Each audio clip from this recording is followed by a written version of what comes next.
లేడా ఏపా ఏం గుర్తున్నానా ఇంతకు నేను ఎవరు అసలు గుర్తే రాలేదు. మా దూర బంధువా? కాదప్పా, నేను 50,000 అప్పు తీసుకున్నావు నాతో. తిరిగి నాతోను 6 నెలల కింద తీసుకున్నావు.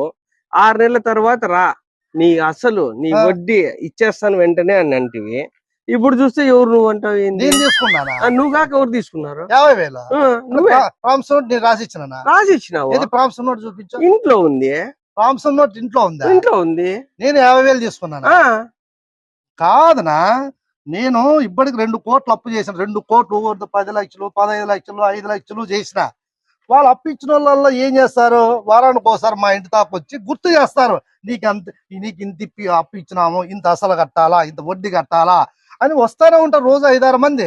వాళ్ళకు ఉన్నప్పుడు ఇస్తా ఉంటా. నువ్వు 6 నెలలు అవుతుంది 50,000 ఇచ్చినాను అంటావు కదా. నువ్వు కనీసం వారానికి ఒక్కసారి ఇంటి తాకు వచ్చి నీకు 50,000 ఇచ్చినాను, వడ్డీ ఇంత కట్టాలని ఒక్కసారన్నా వచ్చి నాకు గుర్తు చేసినావా? అంటే అప్పు ఇచ్చేది కాక నీకు చుట్టూ తిరగల్లా మేము. మరి లేకపోతే ఏంది, ఒకసారి ఊరికే ఇస్తారనుకుంటానావా నువ్వు?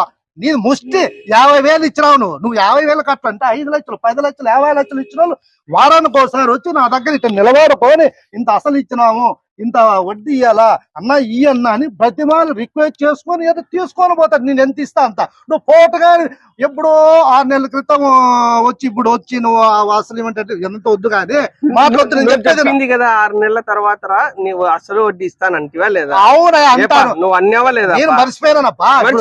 నేను మర్చిపోయినా. నాకు మంచి మరపు ఎక్కువ కానీ నువ్వు అవన్నీ ఎక్కువ మాట్లాడుతున్నావు. నువ్వు నీకు డబ్బు అసలు వడ్డీ కావాలనుకుంటే ప్రామిస్ నోట్ రేపు తీసుకొని చూస్తా. ఇంతకు ప్రామిస్ నోట్ నేనే సంతకం చేసినానా? అది నాదా? ఎవరు నువ్వేమైనా ఫోర్జరీ చేసినావా? అవన్నీ ఎవరు అవన్నీ మాట్లాడొద్దు. నీ మాటలు నువ్వు రేపు తీసుకుంటా మాట్లాడద్దు. నువ్వు చెప్తే విన్నా. ఇలాంటి వాళ్ళు ఇంతమందిని చూసినా ముష్టి 50,000 ఇచ్చిన ఏంది అంత అతి చేస్తాను నువ్వు? గానాకాలు చేస్తే నా ముందర నువ్వు తమాచేస్తాను. ప్రామిస్ నోట్ తీసుకుంటా చూస్తా. ప్రామిస్ నోట్ నా సొంతకం అయితే మళ్ళీ ఒక 6 నెలల తర్వాత రా. అసలు వడ్డీ 6 నెలల తర్వాత వద్దు బా. వారానికి వస్తాను నాకు కనిపిస్తా ఉండు. నీ మకాన అసలు వడ్డీ పడేసి ఎక్కువ మాట్లాడదు. ఎక్కువ మనం మెల్లపోతు 50,000 ఇచ్చినావు నువ్వు.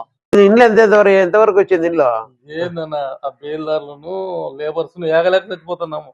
పావుల భాగం వచ్చింది, ఇంకా 3/4 భాగం కట్టాలన్న వాళ్ళని. అయ్యో నాకు 2 ఏళ్ళు పట్టా. నువ్వేం బాగా నాకు బీపీ షుగర్ లేదు సంకలు ఎగరేస్తా అంటు కదా. ఇంట్లో అయిపోయి నీ షుగర్ బీపీ 2 వస్తాయి. ఇది 2 ఏళ్ళు పట్టి నాకు కట్టే ఇంట్లో. ఎవడి పలికిమాలాడు ఇక్కడ వస్తున్నాడు.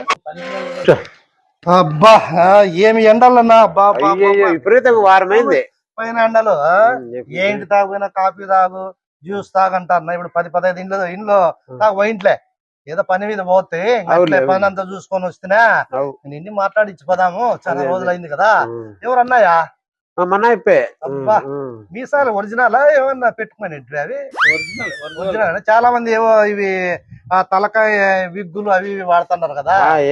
ఒరిజినలేనా? మనకి రావట్లే కదా. ఏమేం కదా కొంతమంది పుట్టుకుతా అట్లా. అవునవును. కాదునా ఇంకేమీ లేదు. చెప్పు. కాదు కొడుకు అన్నాడా? కొడుకు చెన్నై కదా. కొడుకు కోడలు ఇద్దరు ఆడేనా? ఆడే. కూతురు అల్లుడు వాళ్ళు వచ్చేసి బెంగళూరు. కొడుకు పెళ్ళి ఎన్ని సంవత్సరాల? 2 సంవత్సరాలు అయిపోయా. 2 సంవత్సరాలు అయిపోయాయి కదా. కాదు కూతురు పెళ్ళి 3 ఏళ్ళు అయిపోయాయి. 3 ఏళ్ళు అయిపోయాయి కదా. 3.5 సంవత్సరం 3.5 కదా. కొడుకు మీ కూతురు పెళ్ళికి వచ్చినానా 1000 పదాలు చదివించిన ఆయన. అవునవును గుర్తుందా? నలుగు పట్టిన పేరు కూడా ఉంది కదా. జాగ్రత్త పెట్టుకున్నా. కొడుకు పెళ్లికి వచ్చినప్పుడు కూడా 1000 పదాలు అన్నిటి పేరు ఉందిలే. అన్ని అందరివి ఉన్నాయి. గుర్తు పెట్టుకున్నా. 2 గుర్తున్నాయి. కాదనా సమస్య ఏమి లేదనా. నాకుండేది ఒక్కోడికే కదా. వాడు ఏం చేసినాడంటే ఒక వారం క్రితమా నాకు చెప్పకుండా వేరే అమ్మాయి అనేది ప్రేమించినాడంటే అయ్యో పెళ్లి చేసుకున్నా. రిజిస్టర్ మ్యారేజ్ చేసుకున్నాడా? చేసుకున్న తర్వాత నాకు ఫోన్ చేశాడు, నాయన పెళ్లి చేసుకున్నాను అని నాకు ఫోన్ చేసినాడు. నేనేదో గ్రాండ్ గా పెళ్లి చేద్దాము అని అనుకున్నా. వాడు చూస్తే పెళ్లి చేసుకున్నాడా. ఈ 15 సంవత్సరాల్లోనా ఈ 15 సంవత్సరం కనీసం అంటే నేను ఒక 500 పెళ్ళిళ్ళు పోయింటానా. 500 పెళ్ళిళ్ళకి ఎవరన్నా పిలిచినా పోవడం 1000 పదాలు 2000 పదాలు 5000 పదాలు 10,000 పదాలు కూడా నేను చదివించిన. వాడు చూస్తే లవ్ మ్యారేజ్ చేసుకున్నాడా ఇంక ఎట్లా చేసేది. అందుకని నేను రావడం ఎందుకంటే ఇప్పుడు నేను రావడం చెప్పు ఎట్లా కొడుకు పెళ్లి లవ్ మ్యారేజ్ చేసుకున్నాడు. ఇప్పుడు ఏమీ లేదనా, నలుగురు రాసినాం కదా, నీ కొడుకు 1000 పదాల్లో, నీ కూతురికి 1000 పదాల్లో, మొత్తం 2032 రూపాయలు అవుతాడు కదా. 1000 పదాలు అంతేలే, 32 రూపాయలు వదిలేస్తానా. ఆ 2000 అన్న ఈయన వసూలు చేస్తాను. అందరు తగ్గిపోయింది. ఇది ఎక్కడ ఇదేమన్నా పద్ధతిగా ఉంటుందా? పెన్నెళ్ళకి వచ్చినప్పుడు నేను నలుగురు పెట్టిన 100 పెన్నెళ్ళు పెయింటా, నువ్వు పెట్టింటావు. నలుగురు పెట్టమని మళ్ళీ ఎన్నికి అడిగేది నేను ఎక్కడనే చూస్తాను. కాదురా, ఏమన్నా నీ డబ్బు కాదు, నీ డబ్బు ఏమన్నా ఇవ్వమని నేను అడుగుతానా? నా డబ్బు అడగదా? నా డబ్బు కాదు, నేను నా డబ్బు నేను అడుగుతున్నా. నీ కొడుకు 1000 పదాలు చదివించిన, నీ కూతురు పెళ్లి 1000 పదాలు చదివించిన, ఆడికి 32 రూపాయలు వదిలేస్తాడా. 2000 కదా అడిగేది. నీ డబ్బే పడగట్లా, నీ ఇంట్లో సొమ్మే పడగట్లా. నేను చదివించిండేది తిరిగి నా కొడుకు పనికి వాళ్ళు నా కొడుకు వేరే ప్రేమించి పెళ్లి చేసుకొని పోయినా అన్న, వాడు నేను చెప్పిన మాట వినింటే ఈ 350 మంది వచ్చి మొత్తం నలుగురంతా చదివించే వాళ్ళ కదా. కనీసం 4.5 లక్షలు 5 లక్షలు వసూలు కావాలన్నా. ఇప్పుడు ఏదో పోతాను అందరినీ వసూలు చేసుకుంటూ పోతాడా. అదే 2000. ఇప్పుడు సరేలే, నువ్వు 32 రూపాయలు వదిలిపెడతా అన్నావు కదా, నువ్వు 2000 ఉంది కదా, 2000 ఇమ్మంటున్నావు. అవును, నువ్వు ఫస్ట్ బిడ్డ పెళ్లికి వచ్చినావు కదా, నువ్వు నీ భార్య మీ వాళ్ళు వచ్చినట్లు పెళ్లికి వచ్చినప్పుడు ప్రొద్దున్నే మీరు టిఫిన్ చేసినారు. నేను ఒకనే తిన్నాను, నా భార్య ఇంత పొంగల్ చెప్పాను. 3 రకాల టిఫిన్ తిన్నారు. ఓ పూట తిన్న, ఒకటే దోశ కూడా తిని అది 150 రూపాయలు. ఒక దోశ 150. 3 రకాల ఇడ్లీ, పొంగల్, వడ, కేసరిబాత్ అంతా తిన్నా. 10 రకాలు చేసినారా? నేను మసాలా దోశ తిన్నా, నా భార్య ఒక ఇడ్లీ ఒక వడ నువ్వేం తిన్నావు? మళ్ళా మధ్యాహ్నం భోజనం, మధ్యాహ్నం పెళ్లి భోజనం, మధ్యాహ్నం పెరుగన్నం తిన్నా నేను అంతే. మధ్యాహ్నం 2 రకాలు ఉన్నింది వంటలో, 3 రకాల స్వీట్. నువ్వు ఎన్ని రకాలు చేసావు నాకేం సంబంధం? నేను తిరిగి 200 నా భార్య అయితే కడుపు నొప్పిస్తాను, నన్ను ఏమి తిన్నా. కూల్ డ్రింకులు, జ్యూసులు, ఫ్రూట్స్ 280 ప్లేట్. మేము తాగలేదు. తిన్నా కూడా 500 రూపాయలు మీరు తిన్నట్లే కదా. అట్లా లెక్కేసుకుంటే నువ్వు 500 రూపాయలు. పెరుగన్నానికి ఒక మసాలా దోశకి నీకు ఇంతకి 500 అవుతారు. ఎంతన్నా తిను, నీకు ప్లేట్ డబ్బులు కట్టినా కదా. నేను వాళ్ళ కేటరింగ్ 280, 2 ప్లేట్ ఎంత 500. ఇప్పుడు మేము డబ్బు తిన్నామని నువ్వు 500 తగ్గిస్తావా? అంతే కదా.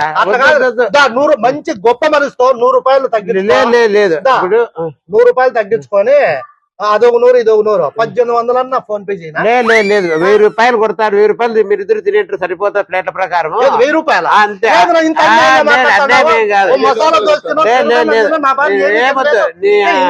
లేదు 1000 రూపాయలు కొట్టేస్తారు దీంట్లోకి. నా కొడుకు నేను చెప్పిన మాట వింటే మొత్తం నలుగులన్నీ 5.5 లక్షలు రావాలి. వాడు నాకు తెలియ కూడా హైదరాబాద్ లో వేరే 10 మంది అమ్మాయిని పెళ్లి చేసుకొని వాడు నాకు ఫోన్ చేసి నా జీవితం ఇప్పుడు 5.5 లక్షలు నాకు వసూలు కావాలి.